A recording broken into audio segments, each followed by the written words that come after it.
अस्सलाम वालेकुम व्यूअर्स, अफजल भट्टी इस्लाम student dx के पैनल से आज हमारे साथ मौजूद हैं सैफुल्लाह साहब कंस्ट्रक्शन के हवाले से। अस्सलाम वालेकुम सर।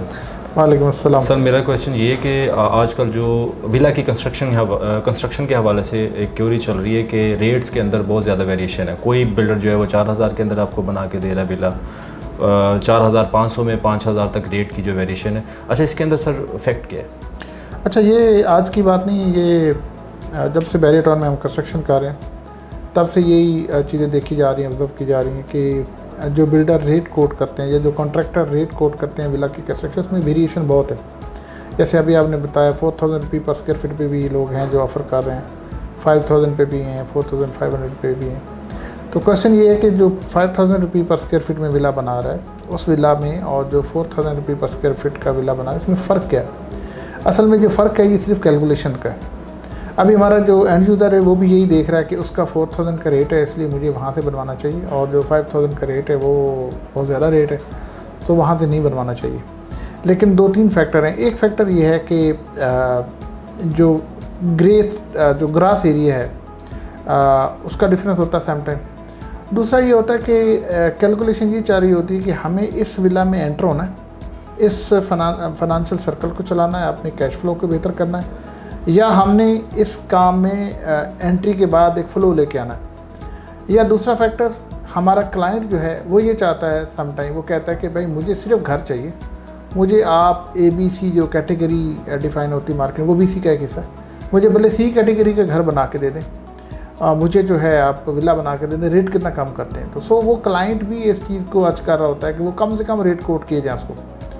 तो एट द अदर एंड इसी तरीके से हमारे कुछ दोस्त जो हैं वो जब कोई कोटेशन ऑफ़र करते हैं तो उसमें क्या करते हैं, A कैटेगरी, B कैटेगरी और C कैटेगरी।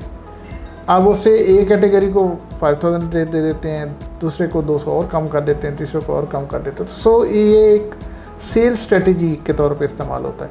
लेकिन मेरा बार बार वही मैसेज है अपने कस्टमर को, इवन अपने उन कॉन्ट्रैक्टर दोस्तों को, कि देखिए कैश फ्लो ठीक करने के लिए या एंट्री के लिए, इस कंस्ट्रक्शन के लिए या और किसी भी वो प्लानिंग के तहत आप अगर कॉन्ट्रैक्ट पकड़ने जा रहे हैं तो रेट कम ज़रूर करें, लेकिन इतना कम करें कि आप वो कल बना के डिलीवर भी कर सकें। और यही मैसेज स्पेशली जो मेरे एंड यूज़र हैं, मेरे जो कस्टमर हैं, उनको मैं पिछले 3-4 साल से दे रहा हूँ कि भाई बिल्डर जो मर्ज़ी पकड़ें, कॉन्ट्रैक्टर जो मर्ज़ी पकड़ें, वो बहुत बड़ा कोई नाम हो या बहुत छोटा नाम हो या जो भी हो, लेकिन कैलकुलेशन लाजमी करें आज की मार्केट के रेट के हवाले से कि विला कितने में बनता है। अगर ये कैलकुलेशन में गलती रह गई, खा वो एंड यूज़र की तरफ से या कॉन्ट्रैक्टर की तरफ से, तो कल उसका जो रिज़ल्ट है वो अच्छा नहीं आएगा। और मेरी इस बात से वो मेरे दोस्त ज़रूर इसको एग्री करेंगे जिन्होंने 3-4 साल पहले कॉन्ट्रैक्ट किया था और इस चीज़ पे शायद गौर नहीं किया था कि एक्चुअल रेट कितना है और इस वक्त हमें कितना ऑफ़र किया जा रहा है, या कॉन्ट्रैक्टर ने जो क्लाइंट को रेट दिया उसको शायद अंदाज़ा नहीं था या जो उसने रेट दिया। तो बहुत सारे केसेस अब वो सामने आए हैं और वो दोस्त मेरे से जो सुन रहे हैं वो एग्री करेंगे कि ये एक चीज़ है जिसकी ज़रूरत है। तो ये इस चीज़ की ज़रूरत हमेशा रहेगी, फिर भी फ्यूचर में भी, कि जब भी कोई भी कॉन्ट्रैक्ट करना है कंस्ट्रक्शन का, विला हो, बिल्डिंग हो, कुछ हो, तो उसकी बेसिक जो कैलकुलेशन है उसको ज़रूर करना है। ये जो रेट हैं वही उसी बेस पे हैं कि कौन किस फेज़ में है, कौन किस तरीके से प्लानिंग कर रहा है, और एंड यूज़र को घर चाहिए उसको किस क्वालिटी का चाहिए। देखिए एक चीज़ मैं और आपको कहता हूँ, अब देखिए हमारे सलाम स्टेट के प्लेटफॉर्म से जो कोटेशन जाती है वो एक ही कोटेशन होती है, ना A होती, ना B होती, ना C होती। मुझे को कहता है कि यार हमें एक A+ क्वालिटी चाहिए, तो मैं उनको कहता हूँ कि यही A+ है। कोई C चाहता है, मैं कहता हूँ यही C है। हाँ, अगर आपने उसमें इम्प्रूवमेंट करानी है, इम्प्रूवमेंट क्या करानी है, आपने टाइल है तो टाइल की क्वालिटी को इम्प्रूव कराना है, और इस तरह वुड वर्क है उसमें आपने क्वालिटी को इम्प्रूव कराना है। लेकिन यहाँ पे ना एक बड़ा इंपॉर्टेंट चीज़ है, वो ये कि एक होती है हमारी कंस्ट्रक्शन में बोलते हैं हाथ की सफाई। असल चीज़ मेरे नज़र में हाथ की सफाई है, टाइल की क्वालिटी से बढ़ के हाथ की सफाई है। तो लोग समझते हैं कि टाइल की क्वालिटी ही फिनिशिंग है, नहीं, उससे कहीं बढ़ के हाथ की सफाई है। उसके पैटर्न के मुताबिक उसको लगाना, उसकी लाइन लेंथ को देखना और उसकी डायमेंशंस को देखना। आपका रूम है तो रूम की एंट्री किधर से है, टाइल की लाइन किधर है, तो मतलब इस तरह की बहुत सारी चीज़ें लेवल को मेंटेन करना, ये ज़्यादा इंपॉर्टेंट है। लेकिन बहरहाल मैं आपको जो बताना चाह रहा हूँ वो ये कि अगर आप फिनिशिंग पे जाते हैं, ग्रे में कोई ख़ास फ़र्क नहीं आता, बहुत मेहनत से फ़र्क आता है। फिनिशिंग में भी फ़र्क बहुत मेहनत से आता है। आप एक विला की 2x2 की टाइल लगाते हैं या 2x4 की लगाते हैं, डोर्स आप प्रेस प्लाई के डोर लगाते हैं या सॉलिड वुड के लगाते हैं, एल्युमिनियम लगाते हैं या पीवीसी पैनल लगाते हैं, या पेंट कलर में वेरिएशन करते हैं, या सीलिंग में कुछ वेरिएशन करते हैं, या किचन में जो काउंटर लगते हैं टॉप है उसको, या स्टेप्स मार्बल है उसमें कुछ चेंज करते हैं, तो 250 स्क्वायर यार्ड के विला में मेरे ख्याल से 10 से 15 लाख का गैप, अच्छा खासा गैप होता है। इसमें बहुत बड़ी चेंज आ सकती है, 10 से 15 लाख। ऐसा नहीं है कि वो 4000 या 5000, 1000 रुपये पर स्क्वायर फीट का मतलब ये हुआ कि वो एक अच्छी खासी अमाउंट बन जाती, अच्छी खासी अमाउंट बन जाती। वो कितनी अमाउंट बन सकती, मेरे ख्याल से वो 35-40 लाख 50 लाख यहाँ अमाउंट बनती है। इतना गैप नहीं हो सकता, क्वालिटी को बहुत ज़्यादा कम करने से भी और क्वालिटी को बहुत ज़्यादा अच्छा करने से भी। ये कितना फ़र्क करता है, 10 से 15 लाख, इससे ज़्यादा फ़र्क नहीं आता अगर आपने बहुत अच्छी या बहुत कम क्वालिटी पे जाना। सो इन चीज़ों की वर्किंग करने की ज़रूरत है, कॉन्ट्रैक्टर को भी, एंड यूज़र को भी, कि रेट जितने भी कोट हो रहे हैं वो अपनी अपनी जगह पे ठीक है। कॉन्ट्रैक्टर अपनी कैलकुलेशन के मुताबिक कर रहा है, वो ठीक ही कर रहा होगा, उसकी एक अपनी प्लानिंग है। लेकिन आजकल की प्लानिंग जो है ना वो बहुत ज़्यादा, जिसे कहते हैं कि कामयाब नहीं हो रही। कामयाब ना होने की रीज़न ये है कि प्लान कुछ होता है, अगर रिज़ल्ट कुछ आ जाता है। आज हम लोग कुछ प्राइस और एक्सपेक्ट कर रहे होते हैं मटेरियल की, मार्केट में लेने जाते हैं तो कुछ और होता है। इवन बहुत सारा मटेरियल मार्केट में अवेलेबल ही नहीं होता। वो कहता है कि भाई आप एडवांस दे दें, हम आपको ला के दे देंगे। मार्केट से हम लोग कोटेशन लेके जाते हैं तो क्या लिखा होता है, this is valid for only for 2 days, 1 day, even for 3 days, बस इससे ज़्यादा नहीं होती, वेरिएशन इतनी ज़्यादा। सो अभी कंस्ट्रक्शन जो है ना वो कोई इतना ईजी जॉब नहीं रही। पहले भी खैर ईजी नहीं थी, लेकिन अभी तो बहुत रिस्क है।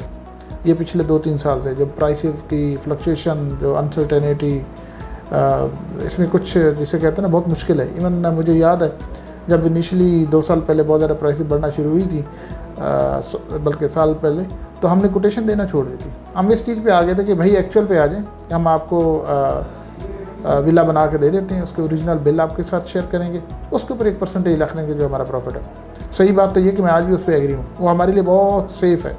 लेकिन ज़ाहिर एंड यूज़र जो होता है उसको एक फ़िक्स प्राइस चाहिए होती है कि मुझे इतने में विला बनना है। वो भी इसको ओपन एंड नहीं छोड़ सकता कि एक विला की कंस्ट्रक्शन वो 1 करोड़ में अज्यूम कर रहा और उसको पता चले ये तो 1 करोड़ 25 लाख हो गया। सो वो भी एक जिसे कहते हैं कि बुक क्लोज ही रखना चाहते हैं। सो आजकल फिर भी हम लोग कोटेशन देने की पोजीशन में हैं, लेकिन एक टाइम ऐसा भी था कि हम कोटेशन नहीं दे पा रहे थे। अगेन ये जो रेट की फ्लेक्स, और दूसरी एक और बड़ी इंपॉर्टेंट बात है कि बहरिया टाउन के अंदर सिवाय कुछ फार्म हाउस या कुछ इस तरह के बहुत लिमिटेड घरों के, बाकी सारी फिनिशिंग आलमोस्ट एक ही लेवल की, बहुत ज़्यादा वेरिएशन नहीं है।